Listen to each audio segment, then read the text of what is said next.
नमस्कार दोस्तों, स्वागत है आप सभी का एक बार फिर से अड्डा एमसीक्यू जीके में। दोस्तों हाजिर हैं हम एक बार फिर से आपके लिए राजस्थान के इतिहास का एक महत्वपूर्ण टॉपिक लेकर। ये है दोस्तों आपके राजस्थान का एकीकरण। दोस्तों राजस्थान के एकीकरण से राजस्थान की कोई भी परीक्षा हो उसमें से दोस्तों 1 से 2 प्रश्न या फिर दोस्तों 3 से 4 प्रश्न भी देखने को मिल सकते हैं। और दोस्तों प्रश्न देखने को मिलते ही हैं, आप भले ही पिछले परीक्षाओं के प्रश्न को उठाकर देख लीजिएगा। तो दोस्तों आज हम राजस्थान के एकीकरण के 50 महत्वपूर्ण प्रश्नों को पढ़ेंगे। और दोस्तों इन 50 महत्वपूर्ण प्रश्नों में राजस्थान का एकीकरण का पूरा दोस्तों सार होगा। तो दोस्तों शुरू करने से पहले अगर आपने इस चैनल को सब्सक्राइब नहीं किया, इस चैनल पर पहली बार विजिट कर रहे हैं तो इस चैनल को सब्सक्राइब करें, पास में स्थित बेल आइकन को दबाते हुए ऑल को प्रेस करें ताकि समय समय पर दोस्तों आपको अपडेट भी मिलते रहें। और इस चैनल पर दोस्तों महत्वपूर्ण प्रश्नों के वीडियो आते रहते हैं और आपकी परीक्षा की दृष्टि से ये वीडियो आपके लिए महत्वपूर्ण साबित होंगे। तो बिना देरी के शुरू करते हैं दोस्तों आज के पहले प्रश्न के साथ। तो दोस्तों राजस्थान के एकीकरण का पहला प्रश्न है कि राजस्थान का एकीकरण कितने चरणों में पूरा हुआ। तो दोस्तों राजस्थान का एकीकरण कितने चरणों में पूरा हुआ? ये हुआ दोस्तों आपके 7 चरणों में। तो अ ऑप्शन इसका सही उत्तर हो जाएगा। इन 7 चरणों की बात करें दोस्तों तो पहला चरण है आपके मत्स्य संघ। पहला चरण कौन सा है दोस्तों? मत्स्य संघ। इसका नामकरण के.एम. मुंशी द्वारा किया गया था। दूसरा है दोस्तों आपके पूर्वी राजस्थान। दूसरा कौन सा है दोस्तों?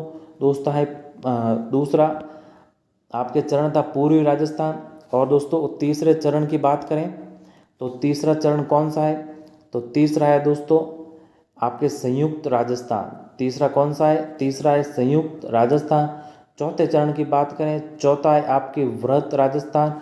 और ये चरण दोस्तों सबसे बड़ा चरण था क्योंकि इस चरण में तीसरे चरण और दोस्तों 4 रियासतों को मिलाया गया था जो कि बड़ी बड़ी रियासतें थी। और दोस्तों 5वां चरण है संयुक्त वृहत राजस्थान। संयुक्त वृहत राजस्थान।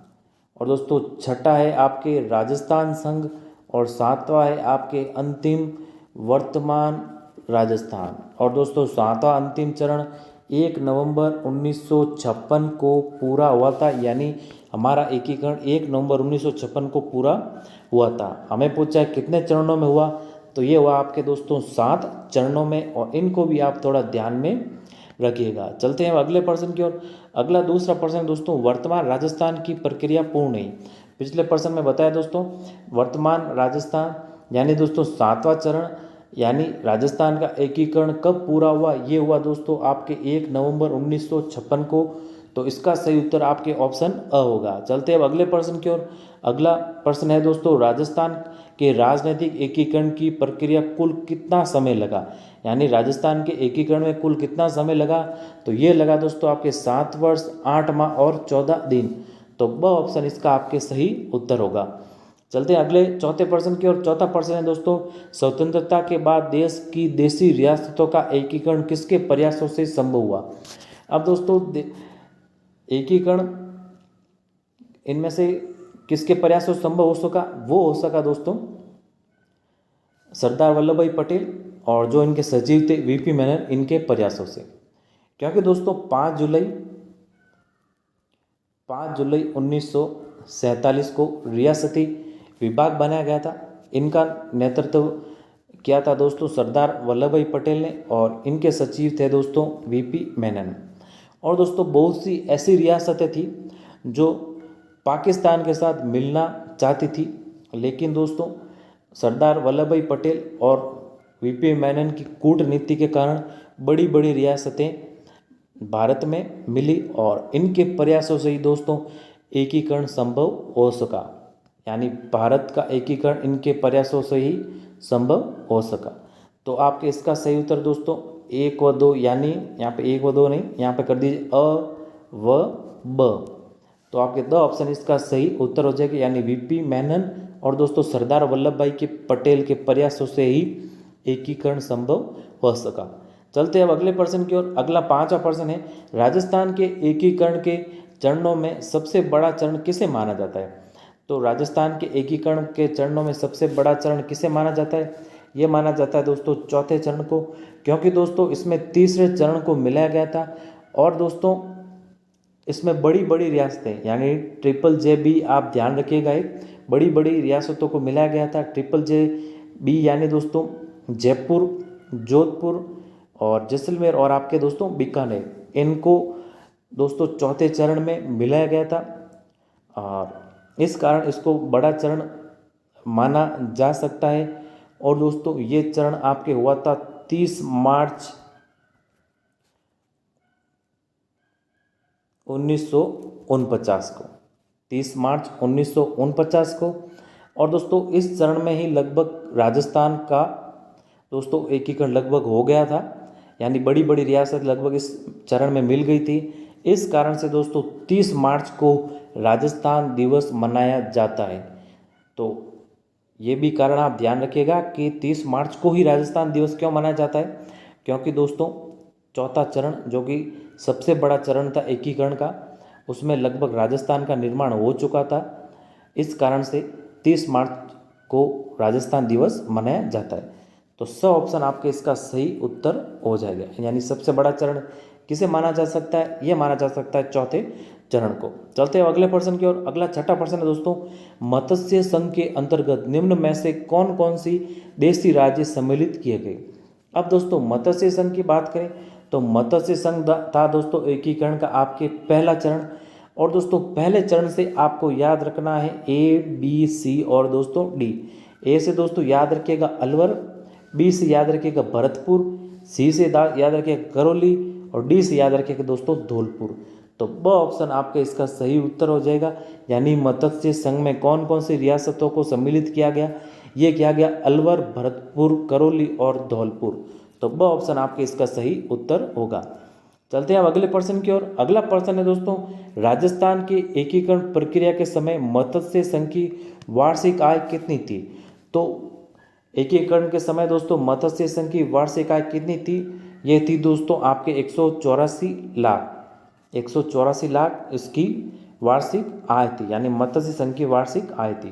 तो अ ऑप्शन आपके इसका सही उत्तर हो जाएगा। चलते हैं अगले प्रश्न की ओर। अगला प्रश्न है दोस्तों, मत्स्य संघ का प्रधानमंत्री किसे बनाया गया? तो दोस्तों मत्स्य संघ का प्रधानमंत्री बनाया गया आपके शोभाराम कुमावत को। अ ऑप्शन इसका सही उत्तर हो जाएगा। आपको 4 चरणों के दोस्तों प्रधानमंत्रियों को याद रखना है। तो दोस्तों पहले चरण के प्रधानमंत्री थे, यानी मत्स्य संघ के प्रधानमंत्री थे दोस्तों आपके शोभाराम कुमावत। और दोस्तों दूसरे चरण के प्रधानमंत्री थे दोस्तों आपके गोकुल लाल असावा।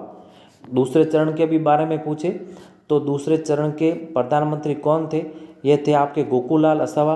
अगर तीसरे चरण के पूछे तो तीसरे चरण के थे आपके दोस्तों माणक्य लाल वर्मा। तीसरे चरण के कौन थे? तीसरे चरण के थे माणक्य लाल वर्मा।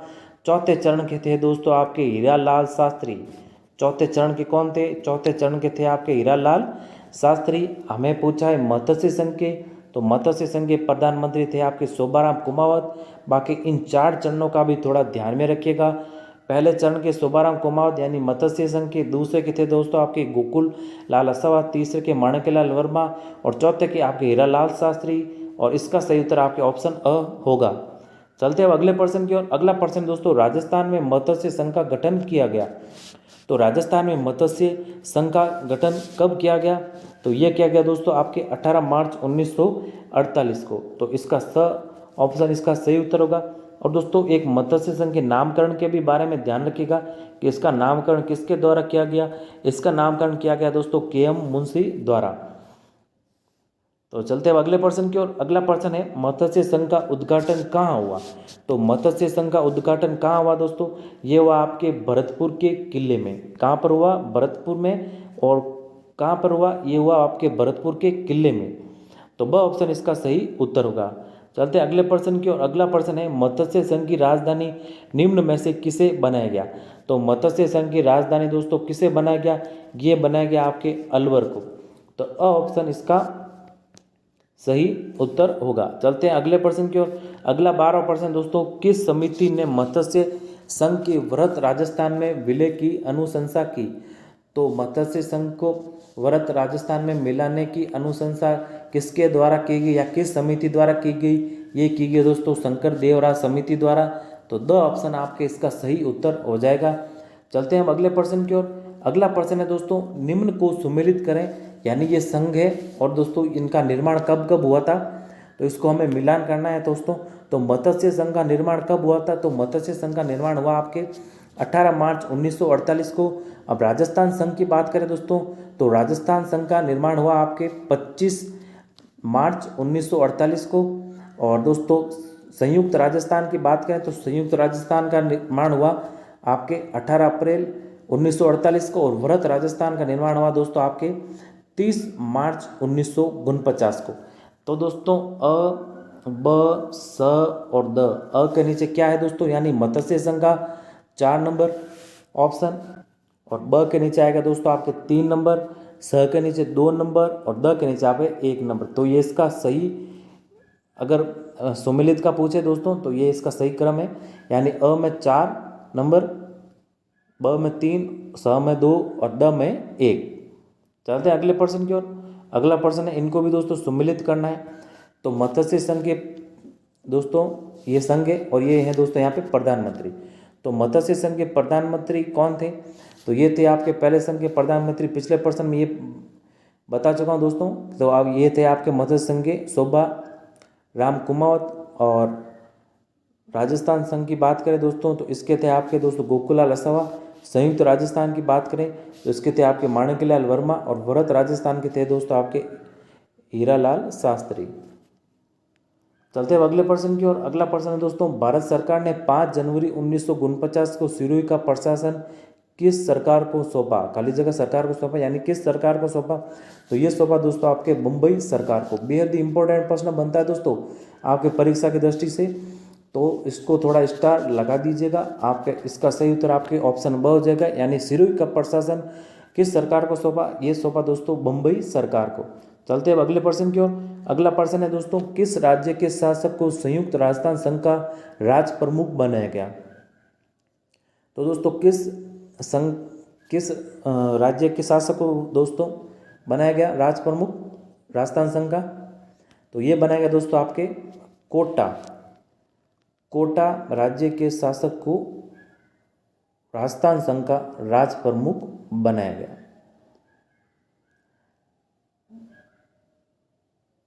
तो आपके स ऑप्शन इसका सही उत्तर हो जाएगा। और राज प्रमुखों की बात करें दोस्तों तो दोस्तों पहला संघ था उसका राज प्रमुख बनाया गया था दोस्तों आपके उदयभान सिंह को। और इनका संबंध है दोस्तों आपके धौलपुर रियासत से।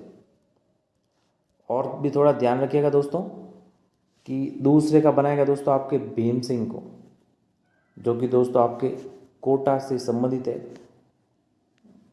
और तीसरे का बनाया गया दोस्तों आपके भूपाल सिंह को, इनका संबंध है दोस्तों आपके उदयपुर से। और चौथे का बनाया गया था दोस्तों आपके मान सिंह को, इनका संबंध है आपके जयपुर रियासत से। इनको भी थोड़ा ध्यान में रखिएगा। इस प्रश्न का सही उत्तर आपके ऑप्शन स हो जाएगा कि किस राज्य के शासक को बनाया गया राजस्थान संघ का राज प्रमुख? ये बनाएगा कोटा के शासक को। किन्हें बनाया गया? ये बनाया गया भीम सिंह को। चलते हैं अगले प्रश्न की ओर। अगला प्रश्न है दोस्तों, 2 क्षेत्रों के विलय के साथ 1956 में राजस्थान का एकीकरण पूर्ण हुआ वे थे। तो दोस्तों 2 क्षेत्रों के विलय के साथ 1956 में राजस्थान का एकीकरण पूर्ण हुआ वे थे। तो ये कौन से थे दोस्तों? ये थे आपके आबू रोड, देलवाड़ा और दोस्तों अजमेर। तो ब ऑप्शन आपके इसका सही उत्तर हो जाएगा। और दोस्तों ये हुआ था आपके 1 नवंबर, ये मिले थे 1 नवंबर 1956 को, जो कि अंतिम चरण में मिले थे। और दोस्तों अजमेर बना आपके 26वां जिला। परीक्षा की दृष्टि से ये भी प्रश्न बन सकता है कि अजमेर 26वां जिला कब बना? ये बना आपके 1 नवंबर 1956 को। चलते हैं अगले 18वें प्रश्न की ओर। 18वां प्रश्न है दोस्तों, निम्न शहरों को राजस्थान के एकीकरण के समय स्थापित सरकारी कार्यालयों के साथ सुमेलित कीजिए। अब दोस्तों ये आपके जिले हैं और ये इनके जो दोस्तों सरकारी कार्यालय इनको हमें सम्मिलित करना है। तो दोस्तों भरतपुर को राजस्थान के एकीकरण जब हुआ तो भरतपुर को कौन सा विभाग सौंपा गया?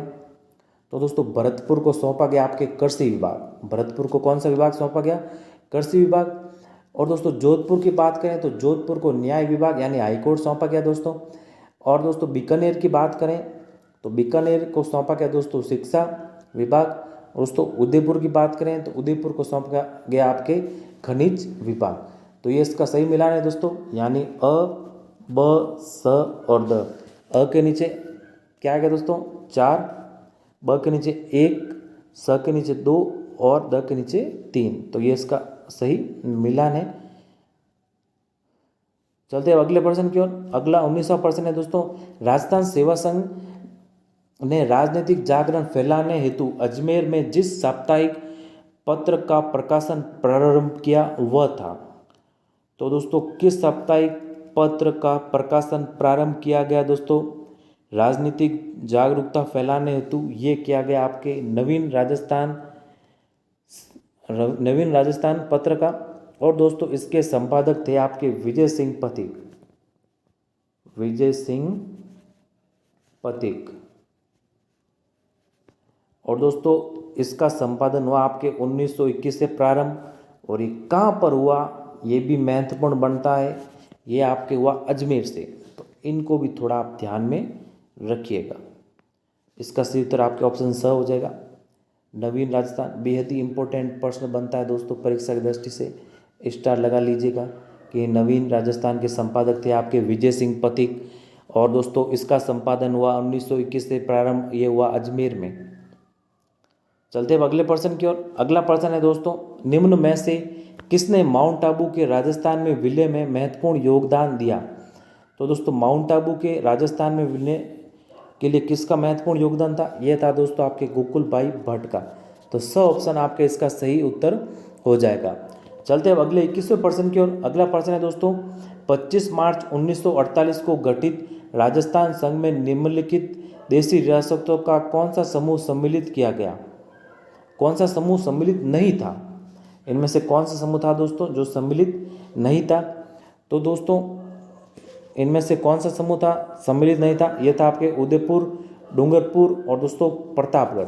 तो स ऑप्शन इसका आपके सही उत्तर हो जाएगा।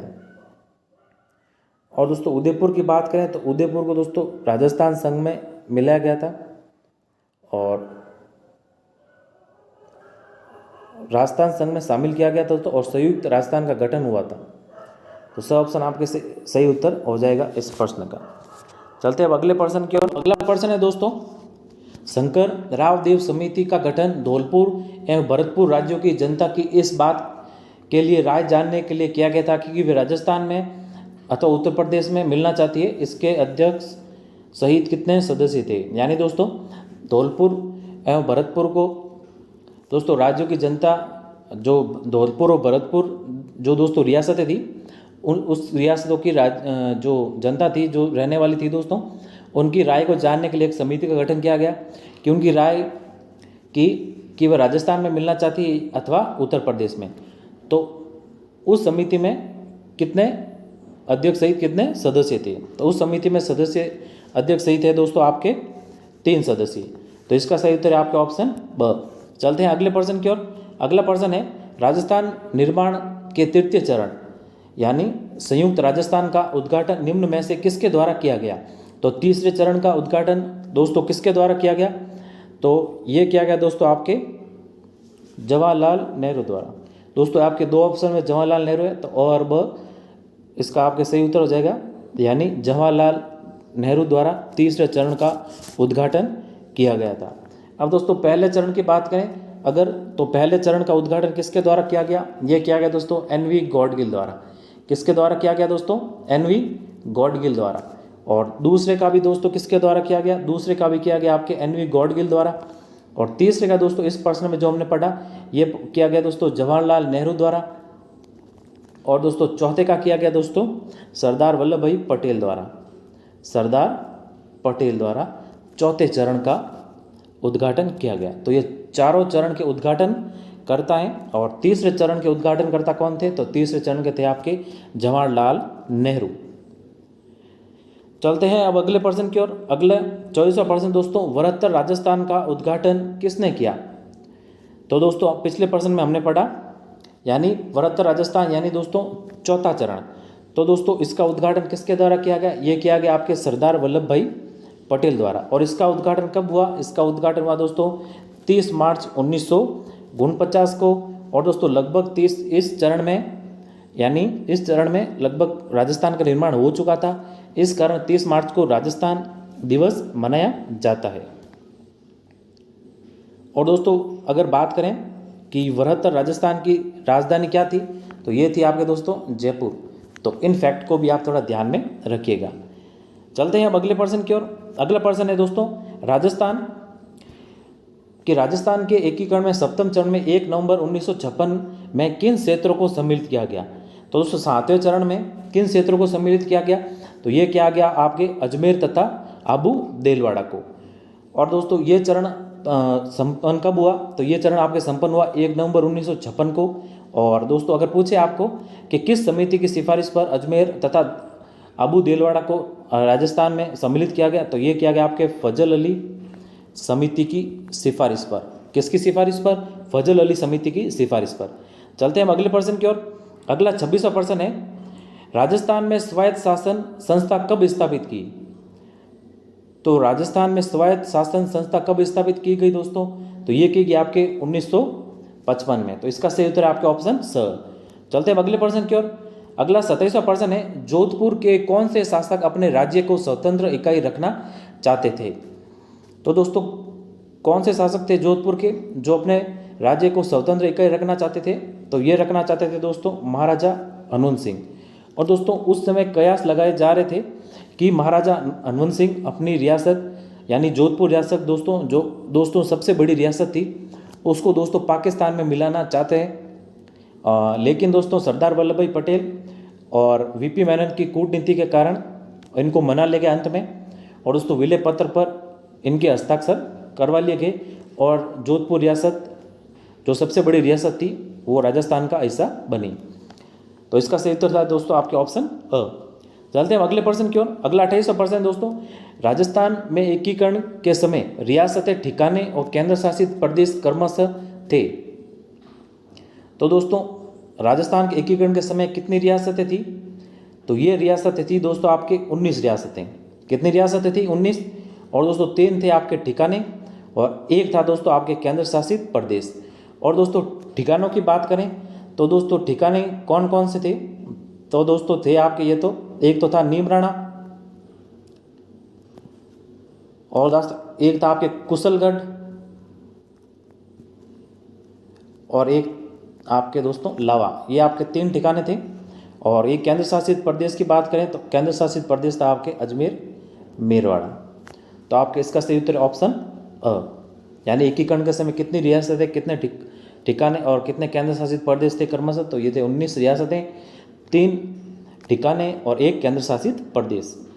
चलते हैं हम अगले प्रश्न की ओर। अगला 29वां प्रश्न दोस्तों, राजस्थान की किस रियासत को पंडित जवाहरलाल नेहरू ने विश्व का 8वां आश्चर्य कहा था? तो दोस्तों किस रियासत को 8वां आश्चर्य कहा पंडित जवाहरलाल नेहरू ने? तो ये कहा दोस्तों आपके जैसलमेर को। किसको कहा? जैसलमेर को विश्व का 8वां आश्चर्य कहा। इसका सही उत्तर है आपके ऑप्शन अ। और किसके द्वारा कहा गया? ये क्या गया आपके पंडित जवाहरलाल नेहरू द्वारा। चलते हैं अगले प्रश्न की ओर। अगला प्रश्न दोस्तों, दक्षिणी राजपूताना के छोटे राज्यों को एकीकृत करने के लिए किसने हाड़ौती संघ बनाने का प्रयास किया?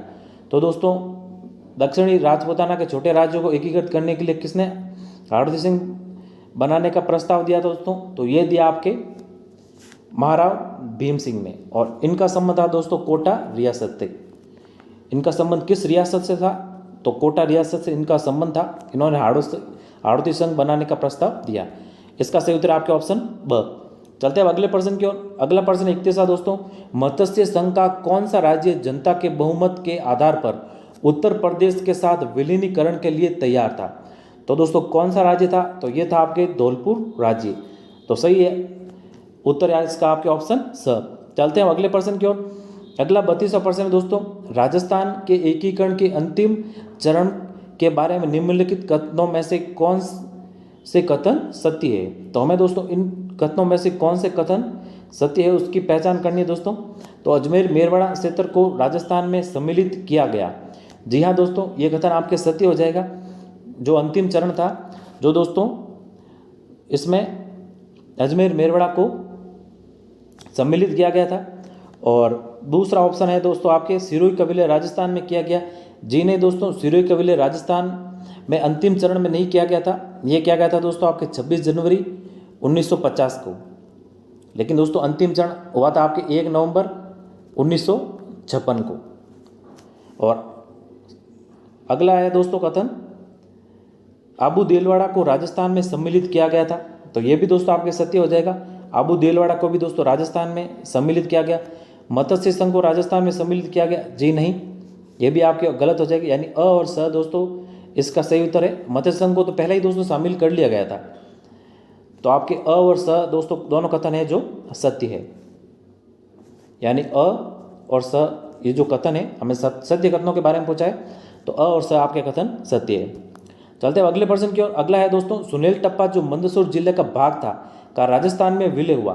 तो इसका विलय दोस्तों कब हुआ? तो इसका विलय दोस्तों आपके अंतिम चरण में हुआ। यानी अंतिम चरण कब हुआ था? अंतिम चरण हुआ दोस्तों आपके 1 नवंबर 1956 को। इसका सही उत्तर है आपके ऑप्शन अ। अब चलते हैं अगले प्रश्न की ओर। अगला है दोस्तों, राजस्थान की सभी रियासतों को मिलाकर राजस्थान यूनियन का गठन करने हेतु 25-26 जून 1946 को राजपूताना, गुजरात व मालवा के नरेशों का सम्मेलन किसने बुलाया? तो दोस्तों ये सम्मेलन किसके द्वारा बुलाया गया था? तो ये सम्मेलन बुलाया गया था दोस्तों आपके मेवाड़ महाराणा द्वारा। तो इसका सही उत्तर है आपके ऑप्शन अ। चलते हैं अगले प्रश्न की ओर। अगला प्रश्न है आपके 35वां प्रश्न, विलय पत्र पर हस्ताक्षर करते समय किसने कहा था मैं अपने डेथ वारंट पर हस्ताक्षर कर रहा हूँ? तो ये दोस्तों कथन किसके द्वारा कहा गया था विलय पत्र पर हस्ताक्षर करते समय कि मैं अपने डेथ वारंट पर हस्ताक्षर कर रहा हूँ? तो दोस्तों ये कहा गया आपके जो बांसवाड़ा के महारावल थे चंद्रवीर सिंह द्वारा। अब दोस्तों ये कथन इन्होंने क्यों कहा था? क्योंकि दोस्तों ये कथन इन्होंने इसलिए कहा था क्योंकि इनको पता था कि इनकी रियासत जब अगर मिल जाएगी तो दोस्तों इनकी बादशाही इनके हाथ से चली जाएगी। इस कारण इन्होंने कहा था कि मैं अपने डेथ वारंट पर हस्ताक्षर कर रहा हूँ। तो इसका सही उत्तर आपके ऑप्शन द। और दोस्तों छोटी छोटी जो रियासतें थी उनका मिलना दोस्तों भारत में बेहद ही ज़रूरी था, क्योंकि अगर वे छोटी छोटी रियासतें नहीं मिलती तो उन पर पाकिस्तान जैसे देशों का हमला होता और दोस्तों उनको पाकिस्तान में भी सम्मिलित किया जा सकता था। जैसा कि दोस्तों जम्मू कश्मीर के साथ हुआ था। हरि सिंह जी द्वारा पहले तो दोस्तों मना कर दिया गया था कि वे अपनी रियासत को मुक्त रखेंगे, लेकिन दोस्तों बाद में पाकिस्तान के द्वारा दोस्तों जम्मू कश्मीर पर हमला किया गया। और दोस्तों नतीजा ये है वर्तमान में कि जो कश्मीर का आधा हिस्सा है उसका दोस्तों जिसको POK कहते हैं, पाक अधिकृत कश्मीर, उसका दोस्तों पाकिस्तान का अवैध कब्जा है। लेकिन दोस्तों बाद में हरि सिंह जी द्वारा भारत में दोस्तों विलय पर हस्ताक्षर कर दिए गए थे, लेकिन पाकिस्तान कहता है कि कश्मीर हमारा है। क्योंकि दोस्तों इन्होंने हस्ताक्षर नहीं किए थे पहले, तो इन्होंने मना कर दिया था कि वह अपनी रियासत को मुक्त रखेंगे। अगर ऐसी छोटी छोटी रियासतें जो जैसे बांसवाड़ा जैसी रियासतें ये भी अगर दोस्तों अगर भारत में नहीं मिलती तो शायद इनका भी यही हाल होता। तो इसका सही उत्तर आपके ऑप्शन द कि किसका कथन है ये है दोस्तों आपके बांसवाड़ा के महारावल चंद्रवीर सिंह। चलते हैं अगले 36वें प्रश्न की ओर। अगला 36वां प्रश्न है दोस्तों, 18 अप्रैल 1948 को संयुक्त राजस्थान जो राजस्थान संघ में मेवाड़ के विलय से अस्तित्व में आया का उद्घाटन किसने किया?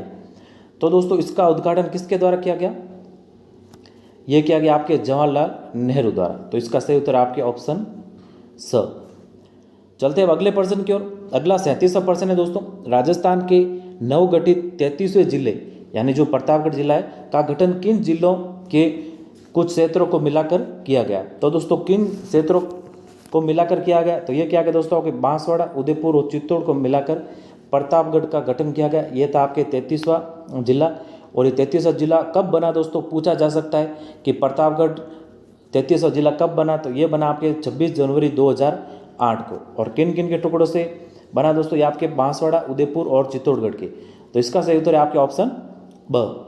चलते हैं अगले प्रश्न की ओर। अगला 38वां प्रश्न है दोस्तों, निम्नलिखित में से राजस्थान के एकीकरण से संबंधित कौन सा युग्म सुमेलित नहीं है। तो दोस्तों इन कथनों में से कौन सा युग्म है जो सुमेलित नहीं है। अलवर, भरतपुर, करौली, धौलपुर को मत्स्य संघ में मिलाया गया। जी हाँ दोस्तों, ये कथन आपके सत्य है। जैसा कि दोस्तों बताया था मैंने, ABCD आप याद रखिए। ये दोस्तों आपके मत्स्य संघ पहला संघ था, तो इसे ABCD याद रखिए, यानी अलवर, भरतपुर, करौली और धौलपुर, इनको इसमें मिलाया गया था। और दोस्तों बांसवाड़ा, झालावाड़, बूंदी, बांसवाड़ा, डूंगरपुर, कोटा, प्रतापगढ़, किशनगढ़, टोंक, शाहपुरा, कुशलगढ़ को राजस्थान संघ में मिलेगा। ये भी दोस्तों आपके सत्य हो जाएगा। और अगला है दोस्तों, राजस्थान संघ व उदयपुर को मिलाकर दोस्तों संयुक्त राजस्थान बनना, ये भी आपके तो सही हो जाएगा। और संयुक्त राजस्थान और मत्स्य संघ से व्रत, ये आपके दोस्तों कथन गलत हो जाएगा। तो 2 ऑप्शन आपके इसका सही उत्तर है। चलते हैं अब अगले प्रश्न की ओर। अगला है दोस्तों, भारत की रियासतों के विलय के लिए सरदार वल्लभ भाई पटेल के नेतृत्व में रियासती विभाग का गठन किया गया, और इस विभाग के सचिव कौन थे। तो इस विभाग के सचिव कौन थे दोस्तों, तो इस विभाग के सचिव थे आपके VP मेनन। इसका सही उत्तर है आपके ऑप्शन द। और दोस्तों अगर रियासती विभाग की बात करें तो इसका गठन किया गया था आपके 5 जुलाई 1947 को, जिसका कार्य था रियासतों को भारत में विलय करवाना। चलते अगले प्रश्न की ओर। अगला 40वां प्रश्न है दोस्तों, राजस्थान के अंतिम महाराज प्रमुख थे। तो राजस्थान के अंतिम महाराज प्रमुख कौन थे, ये थे आपके भोपाल सिंह। और दोस्तों महाराज प्रमुख आपके थे भोपाल सिंह। तो इसका सही उत्तर आपके ऑप्शन ब। चलते हैं अगले प्रश्न की ओर। अगला प्रश्न है दोस्तों, एकीकरण के द्वितीय चरण में पूर्वी राजस्थान संघ के प्रधानमंत्री बनाया गया। तो पूर्वी राजस्थान संघ का प्रधानमंत्री किसे बनाया गया, यह बनाया गया दोस्तों आपके गोकुल लाल असावा को। कब बनाया गया, डेट भी याद रखिएगा, 25 मार्च 1948 को। तो अ ऑप्शन आपके इसका सही उत्तर होगा। चलते अगले प्रश्न की ओर। अगला 42वां प्रश्न है दोस्तों, राजस्थान निर्माण के तृतीय चरण यानी संयुक्त राजस्थान का उद्घाटन किसके द्वारा किया गया। तो दोस्तों ये प्रश्न आपके शायद रिपीट हुआ हुआ प्रश्न है दोस्तों। तीसरे चरण का उद्घाटन किया गया था दोस्तों आपके जवाहरलाल नेहरू द्वारा। तो आपके अ ऑप्शन इसका सही उत्तर है। चलते हैं अगले प्रश्न की ओर। अगला है दोस्तों, भारत संघ के अधिमिलन पत्र पर हस्ताक्षर करने वाले राजस्थान के प्रथम शासक कौन थे। यानी राजस्थान के वो कौन से शासक थे जिन्होंने भारत में सम्मिलित होने के लिए हस्ताक्षर किए, यानी पहले शासक कौन थे। तो ये थे दोस्तों आपके बीकानेर के शार्दुल सिंह प्रथम। तो इसका सही उत्तर है आपके ऑप्शन स। अब अगले प्रश्न की ओर चलते हैं। अगला प्रश्न है दोस्तों, सिरोही का विलय राजस्थान में कितने चरणों में हुआ। तो दोस्तों सिरोही का विलय राजस्थान के कितने चरणों में हुआ, बेहद ही महत्वपूर्ण प्रश्न है दोस्तों परीक्षा की दृष्टि से। और दोस्तों ये प्रश्न आप स्टार लगा लीजिए इस प्रश्न को, और ये प्रश्न आगामी परीक्षा में आपको देखने को मिल सकता है। तो सिरोही का विलय राजस्थान में कितने चरणों में हुआ, तो ये हुआ दोस्तों आपके 2 चरणों में। अब दोस्तों 2 चरणों में कैसे हुआ, क्योंकि दोस्तों जो आबू देलवाड़ा था उसको छोड़कर दोस्तों 26 जनवरी 1950 को सिरोही को तो दोस्तों मिला लिया गया था राजस्थान में, लेकिन आबू देलवाड़ा को छोड़ दिया गया था। और दोस्तों आबू देलवाड़ा को दोस्तों 1 नवंबर 1956 को मिलाया गया था राजस्थान में, और ये आपकी सिफारिश की थी फजल अली द्वारा। पिछले प्रश्न में दोस्तों ये पढ़ चुके हैं हम। तो कितने चरणों में है दोस्तों सिरोही का विलय, तो ये हुआ आपके 2 चरणों में। पहला तो दोस्तों सिरोही को मिला लिया गया था, और पीछे जो आबू देलवाड़ा बचा था उसको दोस्तों अंतिम चरण में मिलाया गया। तो इस प्रकार 2 चरणों में सिरोही का विलय हुआ राजस्थान में। चलते हैं अगले प्रश्न की ओर। अगला है दोस्तों, राजस्थान की रियासतों के एकीकरण का क्रम है। तो राजस्थान की रियासतों का क्रम कौन सा है दोस्तों, यानी दोस्तों जो पहले चरण में कौन सी मिली थी आपके, ये मिली थी दोस्तों आपके धौलपुर, तो अ। अगले में मिली दोस्तों ब यानी उदयपुर, तीसरे में मिली दोस्तों स यानी जैसलमेर, और अंतिम मिली दोस्तों आपके अजमेर। तो ऊपर से नीचे ये क्रम है दोस्तों, अ ब स द, ये आपके क्रम है एकीकरण का क्रम। यानी दोस्तों पहले कौन सी रियासतें मिली थी राजस्थान में, और सबसे अंत में कौन सी रियासत मिली थी, उसका हमें क्रम पूछा है। तो इसका क्रम है दोस्तों, पहले सबसे पहले दोस्तों आपके धौलपुर, फिर उदयपुर दोस्तों, फिर जैसलमेर, फिर और अजमेर। तो ये आपके इसका क्रम है। चलते हैं अब अगले प्रश्न की ओर। अगला दोस्तों 46वां प्रश्न है, राजस्थान के एकीकरण पूर्व राजस्थान में कितनी रियासतें और ठिकाने थे? तो दोस्तों आपके 19 तो रियासतें थी और 3 थे आपके ठिकाने। तो 3 ठिकाने को याद रख लीजिएगा आप नक्कल करके। नक्कल का मतलब ये शॉर्ट ट्रिक मान लीजिए दोस्तों आप। तो न का हो गया आपके दोस्तों नीमराणा, क का हो गया दोस्तों कुशलगढ़, ल का हो गया दोस्तों आपके लावा। तो ये आपके 3 रियासतें थी। तो इसकी नक्कल आप इसको शॉर्ट ट्रिक मानकर इसको आप याद रख सकते हैं। तो आपके इसका सही उत्तर ऑप्शन स हो जाएगा। चलते हैं अगले प्रश्न की ओर। अगला प्रश्न है दोस्तों, राजस्थान में सिरोही का विलय किस मुख्यमंत्री के काल में हुआ था? तो दोस्तों बेहद इंपॉर्टेंट प्रश्न बनता है ये भी आपकी परीक्षा की दृष्टि से। तो ये हुआ दोस्तों आपके हीरालाल शास्त्री जी के काल में। और कब हुआ दोस्तों अगर सिरोही का विलय पूछे तो ये हुआ आपके 26 जनवरी 1950 को। तो 2 ऑप्शन आपके इसका सही उत्तर है और डेट भी थोड़ा याद रखिएगा, इंपॉर्टेंट हो सकती है आपकी परीक्षा की दृष्टि से। अब चलते हैं 48वें प्रश्न की ओर। 48वां प्रश्न दोस्तों, स्वतंत्रता के समय 19 रियासतें थी। तो दोस्तों सुमेलित करना है कि इसकी विशेषताएं और यहाँ पे रियासतें हैं। तो दोस्तों हमें सुमेलित करना है कि सबसे प्राचीन रियासत कौन सी थी। तो सबसे प्राचीन रियासत थी दोस्तों आपके मेवाड़। और बात करें सबसे बड़ी की तो सबसे बड़ी थी दोस्तों आपके जोधपुर और सबसे छोटी थी आपके शाहपुरा। बेहद ही महत्वपूर्ण प्रश्न है दोस्तों, यानी 1, 2, 3 के क्रम में अगर इसको रखें तो सबसे प्राचीन रियासत कौन सी थी? तो ये थी आपके मेवाड़ यानी 1 के नीचे ब। सबसे बड़ी की बात करें तो सबसे बड़ी थी आपके जोधपुर यानी 2 के नीचे अ। और सबसे छोटी की बात करें तो सबसे छोटी थी आपके शाहपुरा यानी 3 के नीचे स। तो ये इसका युग्म है जो सुमेलित है। अब चलते हैं अगले प्रश्न की ओर। अगला है दोस्तों आपके 49वां प्रश्न, निम्नलिखित में से कौन 1953 में गठित राज्य पुनर्गठन आयोग के सदस्य नहीं थे? तो इनमें से कौन नहीं थे? तो इनमें से नहीं थे दोस्तों आपके फजल अली। तो आपके ऑप्शन अ सही हो जाएगा। पट्टाभी सीतारमैया, हरदीनाथ कुंजरू और दोस्तों KM पन्नीकर, ये तीनों तो आपके राज्य पुनर्गठन आयोग के सदस्य थे और फजल अली के सदस्य नहीं थे। अब चलते हैं दोस्तों अगले प्रश्न और आज के अंतिम प्रश्न की ओर। तो अंतिम प्रश्न दोस्तों, अजमेर मेरवाड़ा का विलय राजस्थान में कब हुआ? इसी प्रश्न दोस्तों ये हुआ दोस्तों आपके 1 नवंबर 1956 को। और ये दोस्तों आपके राजस्थान के एकीकरण का अंतिम चरण था। तो इसका सही उत्तर है आपके ऑप्शन अ, यानी अजमेर मेरवाड़ा का विलय राजस्थान में कब हुआ? ये हुआ 1 नवंबर 1956 को। तो धन्यवाद दोस्तों, ये थे आपके एकीकरण के 50 प्रश्न। और यकीन मानिए आपके आगामी होने वाली परीक्षाओं में इनमें से आपको प्रश्न देखने को जरूर मिलेंगे। तो धन्यवाद दोस्तों, उम्मीद है आपको ये वीडियो पसंद आया होगा। अगर वीडियो पसंद आया है तो इस वीडियो को लाइक कीजिए, अपने दोस्तों के साथ शेयर कीजिए और दोस्तों अड्डा MCQ GK चैनल को ज़्यादा से ज़्यादा सब्सक्राइब कीजिए। मिलते हैं नई वीडियो में ऐसे ही कुछ नए प्रश्नों के साथ। तब तक के लिए जय हिंद, वंदे मातरम।